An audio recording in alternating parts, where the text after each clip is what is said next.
उनका स्थायी समाधान भी इसी सदन में हुआ। आर्टिकल 370 ये सदन हमेशा हमेशा गर्व के साथ कहेगा, इस सदन के कारण one nation one tax, one nation one tax, GST का निर्णय भी इसी सदन ने किया। One rank one pension, OROP, ये भी इसी सदन ने देखा। गरीबों के लिए 10% आरक्षण कोई विवाद के बिना पहली बार देश में करने में समय लगा। आदरणीय अध्यक्ष जी, भारत के लोकतंत्र में तमाम उतार चढ़ाव हमने देखे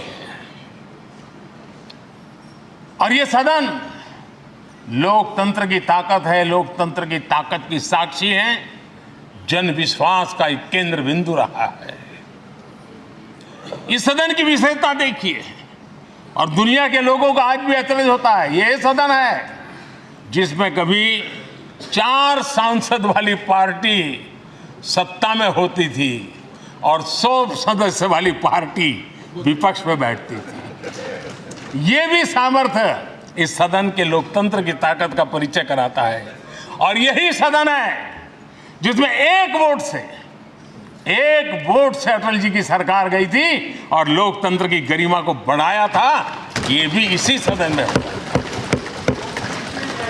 आज अनेक छोटी छोटी रीजनल पार्टियों का प्रतिनिधित्व हमारे देश की विविधता को, हमारे देश के एस्पिरेशंस का एक प्रकार से वो आकर्षक केंद्र बिंदु बना है।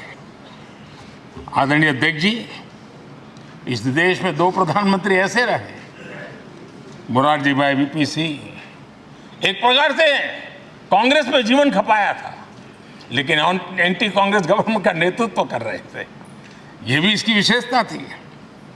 और हमारे नरसिम्हा राव जी, वो तो बिस्तरा गोल करके घर जाने की तैयारी कर रहे थे, निवृत्ति की घोषणा कर चुके थे, लेकिन यही लोकतंत्र की ताकत देखिए, सदन की ताकत देखिए, वो प्रधानमंत्री के रूप में 5 साल हमारी सेवा कर।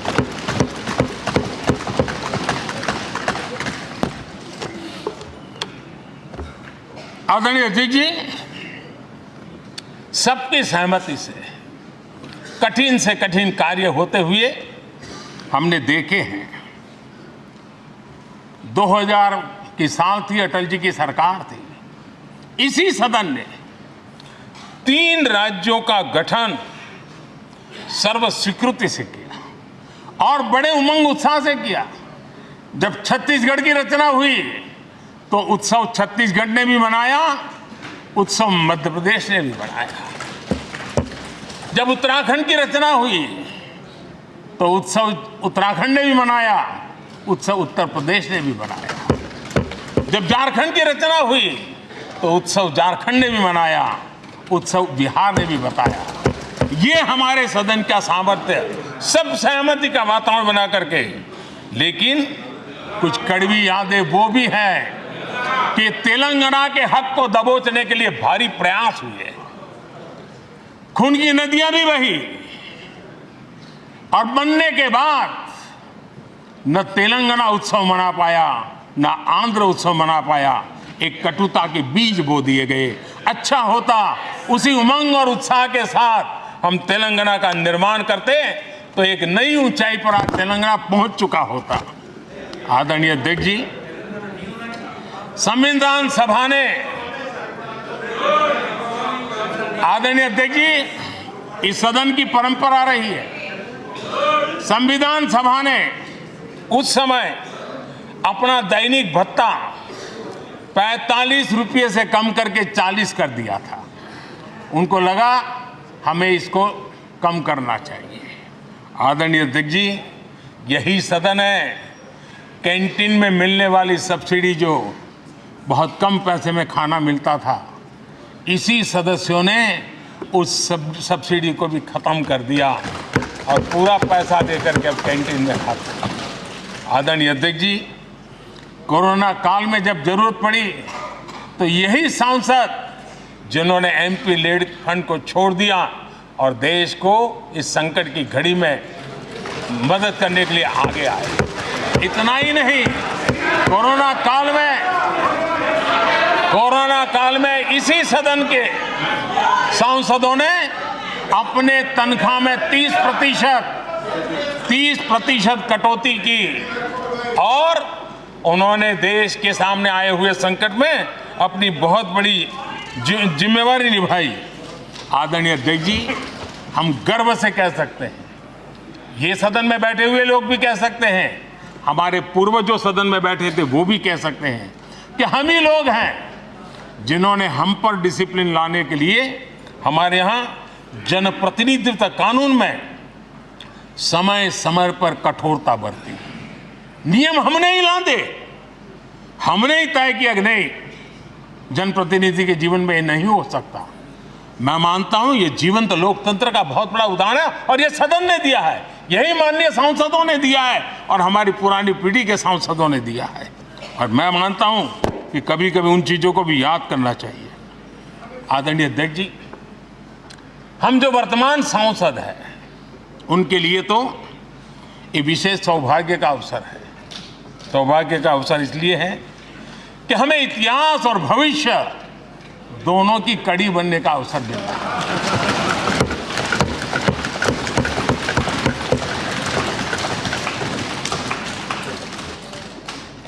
कल और आज से जुड़ने का हमें अवसर मिल रहा है और आने वाली कल निर्माण करने का एक नया विश्वास, नया उमंग, नए उत्साह के साथ हम यहां से विदाई लेने वाले हैं।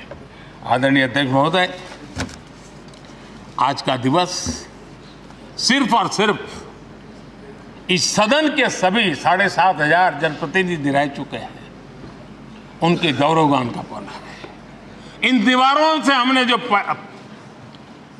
प्रेरणा पाई है, जो नया विश्वास पाया है, उसको लेकर जाने का है। बहुत सी बातें ऐसी थी जो सदन में हर किसी की ताली की हकदार थी, लेकिन शायद राजनीति उसमें भी आड़े आ रही है। नेहरू जी के योगदान का गौरवगान अगर इस सदन में होता है, कौन सदस्य होगा जिसको ताली बजाने का मन न कर जाए। लेकिन उसके बावजूद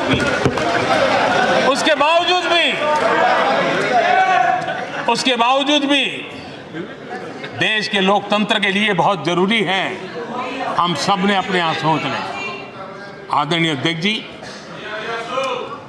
मुझे पूरा विश्वास है कि आपके मार्गदर्शन में और इस अनुभवी माननीय सांसदों के सामर्थ्य से हम नई संसद में जब जाएंगे तो नए विश्वास के साथ जाएंगे।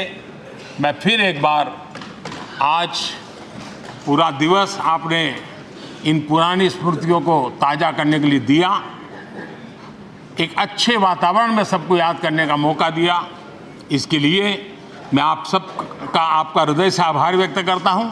और मैं सभी सदस्यों से आग्रह करूंगा कि अपने जीवन की ऐसी मधुर यादों को यहां हम जरूर व्यक्त करें, ताकि देश तक पहुंचे कि सचमुच में ये हमारा सदन, ये हमारे जनप्रतिनिधियों की गतिविधि सच्चे अर्थ में देश को समर्पित है, इसका भाव लोगों के तक पहुंचे। इसी एक अपेक्षा के साथ मैं फिर एक बार इस धरती को प्रणाम करता हूं, इस सदन को प्रणाम करता हूं।